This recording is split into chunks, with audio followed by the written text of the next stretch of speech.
welcome back to my channel. It's going to be another story time. I haven't done one in a little while, and I'm going to not do my makeup, but I'm going to talk to you guys while I don't have any makeup on my face. Yeah, just because today's topic is about the difference between anxiety and depression. And well, let's dive right into it. So from what I understand, okay, and correct me if I'm wrong, but anxiety is usually something that you kind of feel if, you know, I don't know, before an exam, you have a project at work that you have to hand in, and you're constantly stressed about it, and you're constantly like jittery and nervous and whatever. So anxiety can feel very normal. It's very common, and it happens to pretty much all of us, really, at some point, at some stage, you know, all the time. Again, different phases, different opportunities, different like sort of days, different reasons, let's just say. But if you constantly feel, persistently feel anxious all the time, and it's a feeling that you have all the time, sometimes even for no reason, that's when you tend to have more of an anxiety disorder that can also turn into depression, because depression is very similar to anxiety, where you're feeling all of those things, but depression is a little bit deeper in the sense that you feel sad all the time, and you feel really down, and you wake up feeling sad, you go to bed feeling sad. So basically hopelessness, where you just feel so hopeless, and you just feel like there's no point, everything is just dark and gloomy and stuff. So that's what I understand and what I think is the difference between anxiety and depression as well. Now, I've done a story time about depression, and you know how I've done, how I've taken medication for it, how I've ended up in hospital. There are so many things in regards to depression in a separate storytime video that you can have a look at if you're interested, or if you feel like maybe you feel depressed and maybe my story might help you a little bit or inspire you. But I'm gonna talk mainly about anxiety in this story time, just because I feel like I never really understood what anxiety is. I feel like the word anxiety, or feeling anxious, or like, oh, I'm having panic attacks, or I'm having an anxiety attack, I feel like I've only really learned that from like either watching movies or social media. And then I thought to myself, wait a second, what is this? Like this word keeps being thrown around, and I'm glad it is, because I feel like it's so important that words like, or feelings like anxiety or depression, they should be part of our vocabulary, and they should be something that should be accepted as normal, because most of us do go through that. I don't want somebody to say, oh, I'm feeling a bit depressed, and immediately you're like, okay, there's something wrong with you, or oh my god, go get help.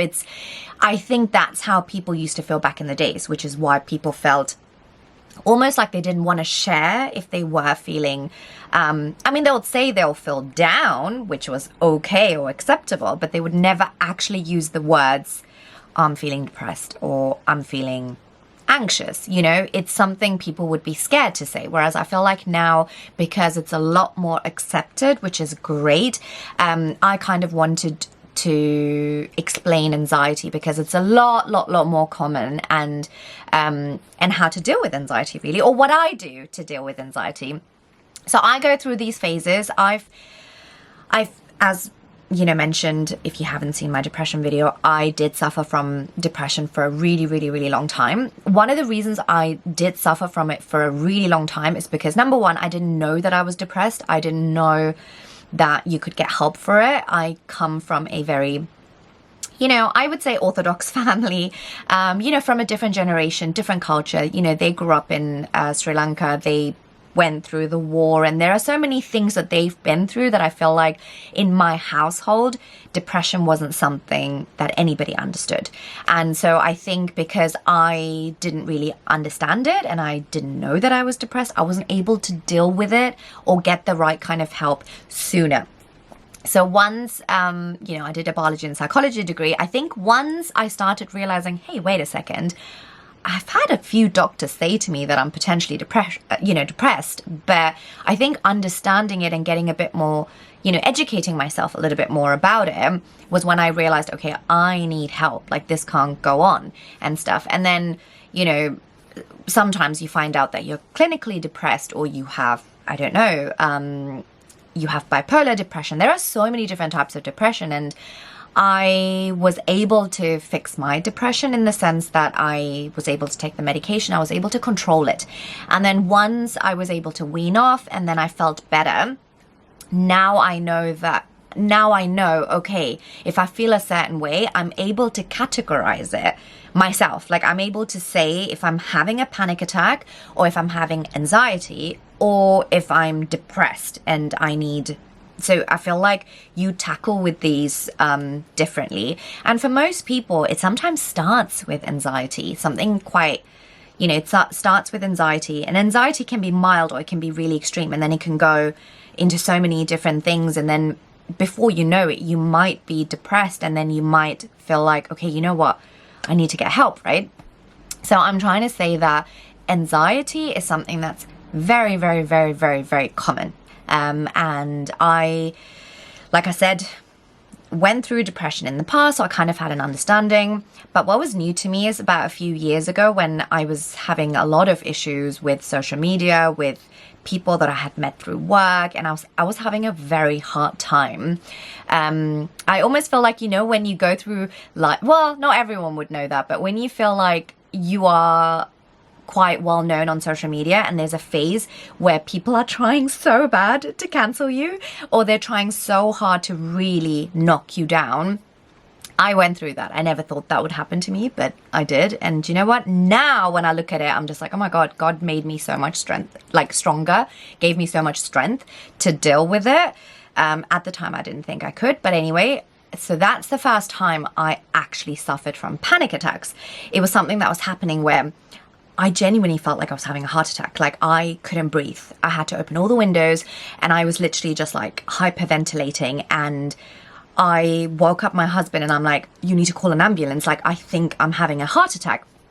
And very quickly I realized it wasn't a heart attack. It was a panic attack. And I just needed to find ways to control my breathing and to just kind of get out of that.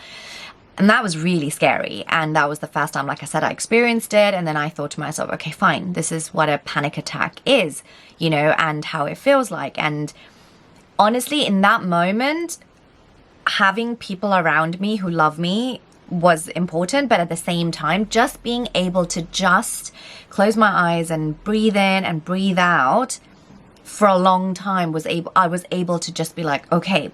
And then I had to, like, almost positive affirmations. I had to say to myself, none of this matters. None of this matters. All these things I'm worried about and I'm scared of, or I'm stressed about, does not matter. Why? And I think when you sit there and you think to yourself, why are you so bothered about it? Or why does it bother you, right? Like, why does it stress you out?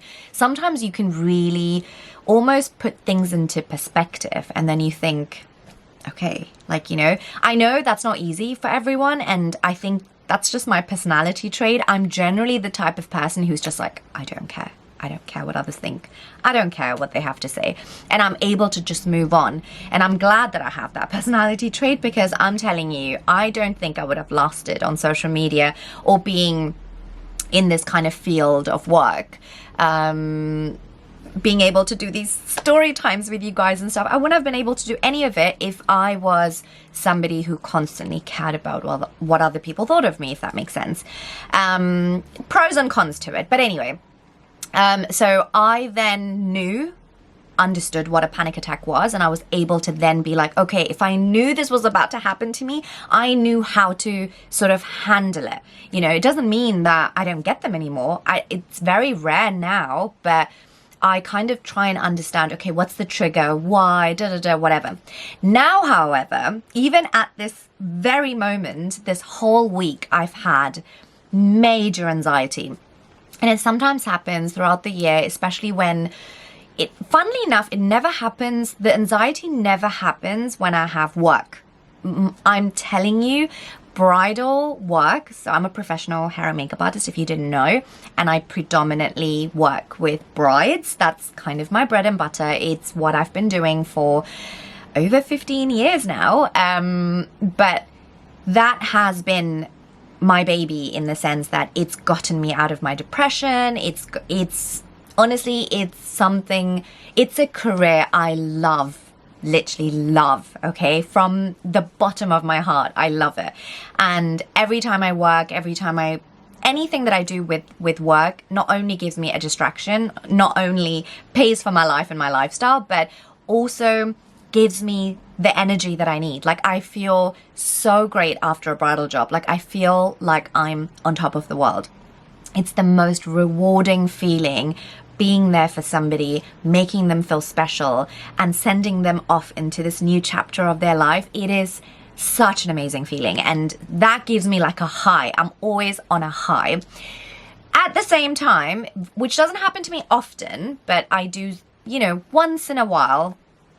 You know what? I've said this to my dad recently. I'm just like, I feel like every year God throws me one bride where he's like, you need to humble yourself, and it becomes hard. And this year, however, had three of those brides where I'm just like, wow. And I'm not saying that they were, I don't even know how to explain it. Like, I think these all three brides nearly made me cry. Like, it was really hard having to deal with their mood and their behavior and everything. But I know sometimes those brides are so stressed themselves, they're feeling insecure, they're having family issues, maybe finances, whatever it is involved and surrounded with a wedding, that they're obviously projecting that onto me or anyone else around them, because for them it's obviously like, okay, and that happens, right? It's not a great feeling, but I always put it down to that. And I think to myself, you know what?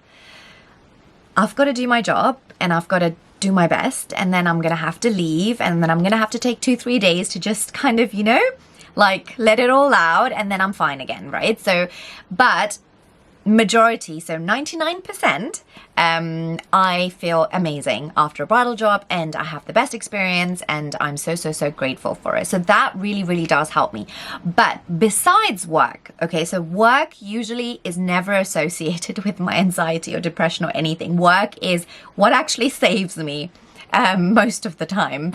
But then there is other things, whether it can be social media, not so much recently, but I would say it can be anything else. It could be anything else. It's just overwhelming of like people around you, family around you, and it's funny because my husband and I, we recently spoke about it. We're like trying to compare the life that we had in Malaysia to the life that we have in London now. And obviously London life, I feel like it's so fast paced, and there's so many people, and there's like a whole community that's like all together, so close together, and there's always events, and there's PR events, or there is, community events, like events that I go to where Tamil people are, doing something together, and, and then there is family parties and family events, and, then your friends do something. There's baby showers, there's weddings, there is get-togethers, there's housewarmings, and, there is so much where you're surrounded by so many different types of people, right?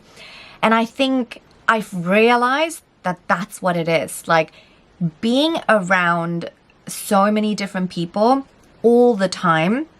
And obviously when it comes to family and friends as well, for me, this might not be an anxiety thing for you guys, but I'm just saying for me, I've noticed that when you're around family and friends, as much as you love them, at the same time, you can't just walk away from it. You can't just be like, okay, you're stressing me out. Like, goodbye, okay? Which I think maybe is what feels nice about a bridal job, because even if maybe I don't have the best experience, I know I'm never going to see them again, right? Like, I have this great day, and we chat away, we listen to music and everything, and then I'm just like, bye-bye, and then I'm out of there, right?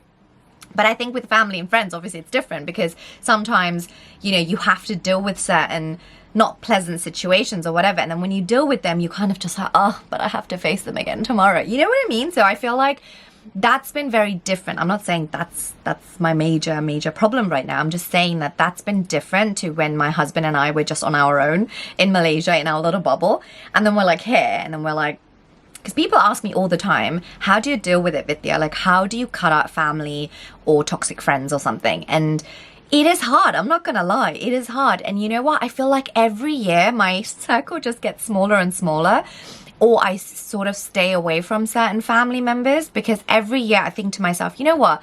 And it might not even be something that they've done. It might not even be where you feel like, that's it, you know, because then life would be easy, right? Because of that one incident, you could just be like, I'm cutting you up because you did this, and you know, like, but it might not even be that. It might just be the way you feel around somebody. And I think energy, I know I sound so crazy sometimes, like, because people talk about energies and vibes and whatever. I'm telling you, it really is important. You need to be around, doesn't even have to be people, things, okay? It could be any kind of environment that should make you feel good, okay? Even if it doesn't make you feel, oh my God, amazing, but it needs to be an environment where you can tolerate it. Like, you can actually be like, yeah, this is okay, because, you know, whatever reason, I'm able to walk away from this, or I can go home from this. Like, imagine it's a work environment and it's not the best work environment, but as long as it's not making you anxious, and you're like, you can go to work and then say bye and then you can leave, that's good enough, right? Like, you can get through day-to-day things. But if it's obviously environments or people or whatever where you're constantly feeling negative, you're constantly feeling anxious, you're having anxiety about meeting somebody, you're having anxiety about answering this phone call, you're feeling anxious about hanging around with this person because you don't know what they're going to talk about, and what they talk about maybe triggers you or something, you need to be aware of that. And that's something that I feel like I've not understood or was aware of for most of my life. Like, I used to just be like that type of person who's like, oh my God, the more friends, the merrier, the more people you love and care about. But you know what? Not everyone feels the same way, and not everyone is the same way. They could be one way with you and one way, whatever. So I feel like try and understand your energy around you. And I think that really, if I'm honest, is so closely linked for me with anxiety. Like, I feel like now I'm able to say to my husband, okay, you know what? I'm having anxiety around these people, or I'm having anxiety having to speak with this one family member, or I'm having anxiety knowing if I go to this family party, they're going to talk about this or they're going to talk about that. Like, if I'm really honest, I do avoid a lot of family parties because I don't want that conversation of, you know, oh, like, why are you not pregnant? Or, oh my God, what are you going to do when your husband and you both are like 60 years old? And I'm like, I don't know, retire and live by the beach. I don't understand.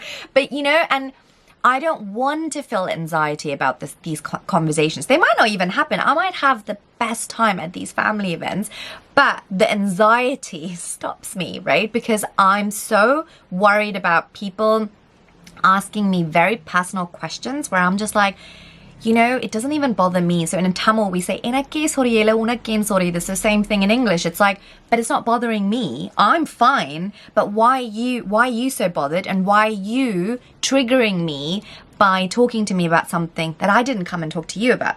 It's important that you do what's really helpful for your mental health.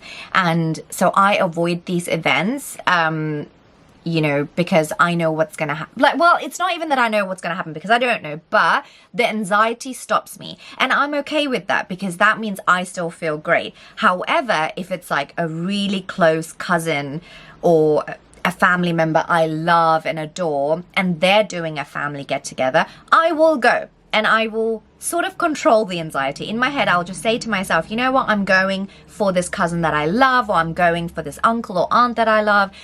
All the other bits don't matter. If somebody says something to me about my marriage or my pregnancies or whatever, about my fertility, you know, I can handle it. And I say that to myself. But if I'm going to go to a family event where I'm not close to anybody, I am not going to mentally do that to myself. Do you know what I mean? So that's like an example. So in a scenario where I am feeling really, really anxious and stuff, I like to declutter. So if I know I'm feeling anxiety, and it could be anything, over anything, there's never one thing. And I feel like when you're already feeling anxious, everything else triggers you because you're in a negative mindset. You're feeling really like, like you're not able to relax. So I feel like you start attracting all kinds of like crap, right? So then when I'm feeling that, I try and get into a routine. I try and do things like, okay, I go gym.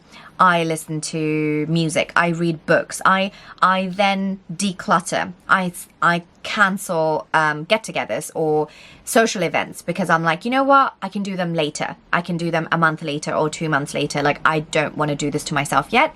Not only because, I can't handle it, but sometimes it's not nice when you're feeling anxious and you're feeling really, really negative, but then you're around people and you're around people for the sake of being around them. I almost feel like you project that energy onto others and it's not fair. So I kind of just like cancel things. If I was meant to meet somebody for dinner or whatever, I just kind of declutter my brain and my calendar, where I'm just like, okay, I need to prioritize. And priority for me is always going to be work, and then it's going to be like me, my husband, health, good eating, all of those things. So I try and, when I'm feeling anxious, I try and not eat crap. Like if I order a pizza or something like that, because I'm like, I'm feeling shite, so I'm going to eat all of this crap. No, because I'm only going to feel worse the next day and regret that I've eaten this, and then I'm then stressed again. So I'm adding another stressor to myself, right? So then I try and say to myself, okay, you know what? Declutter, get rid of the things, prioritize. You don't need to do this. You don't need to do that. You don't need to do this.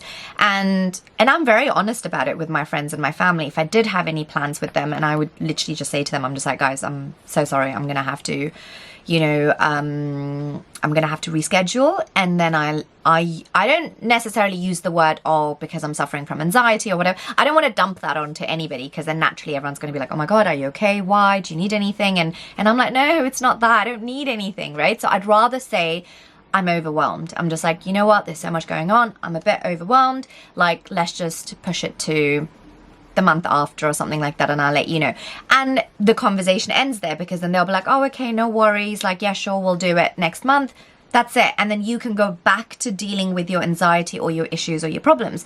Whereas if I then go on to saying, this and that and da da da da, I feel like, this is something I learned from my husband. My husband was just like, sometimes when you're feeling a certain way, it's so important to process it first yourself, to understand why you're feeling like this and why you're feeling angry, why you're feeling anxious.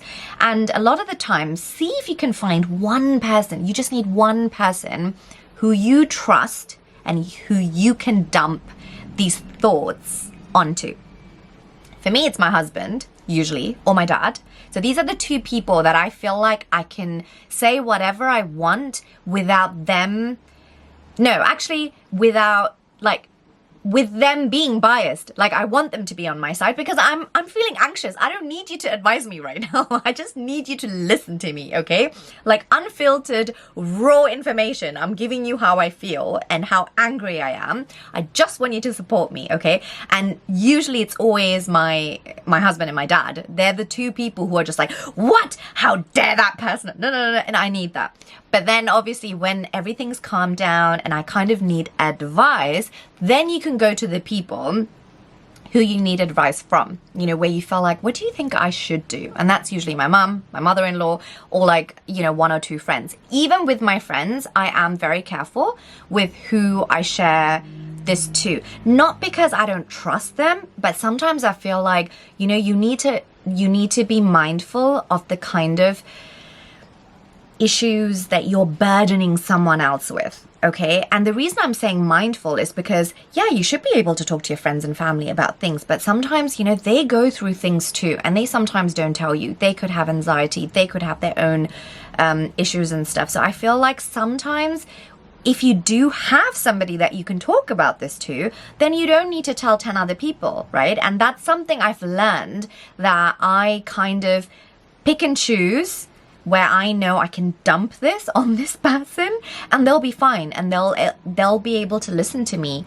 But then if I know that one of my friends is going through a really hard time already, the last thing I want to do is dump my anxiety onto them and make them more anxious, and then vice versa. They're then going to dump their stuff, and then both of you are in this vicious cycle of both of you feeling like crap and making each other feel worse, right? So I think that comes with maturity, and that comes with understanding and being able to process your emotions and things like that. Wow, I've talked non-stop for like half an hour. Like, this is going to be the easiest video I'm ever going to edit in my life. But I just thought I'll give you a little snippet of examples of personal experiences, and to say to you guys that feeling anxious or feeling depressed is okay. Do not feel ashamed about it. Do not feel a certain way about it. And don't feel like you can't talk to anyone about it. You know, it's okay. It's absolutely natural and normal. I just want you to sort of maybe use my approach, where you're basically just kind of like prioritizing things, decluttering things in your life, just for that period when you start feeling a little bit better and you feel less anxious, or you feel like, okay, I feel motivated or ambitious or things like that.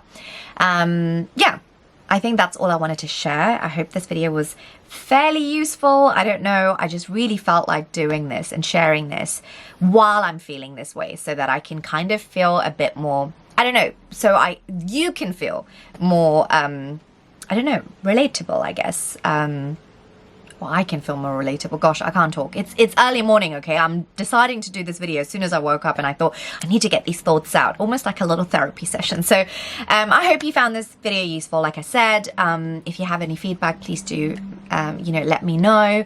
And if you are suffering from anxiety or depression, or you know anyone, you know, who is, I hope this video kind of helped you a little bit. And please, there is so much online about this. Also, you can speak to your GP, your doctor. You can see a private therapist if you don't have easy access to a therapist. There are so many options that are endless now in regards to mental health, but I just thought I'll try throwing in just a little bit of something so that you guys can maybe be a little bit impacted or inspired by it. But that's it. I'm gonna actually now go clean the entire house, because that's gonna help my anxiety. Bye.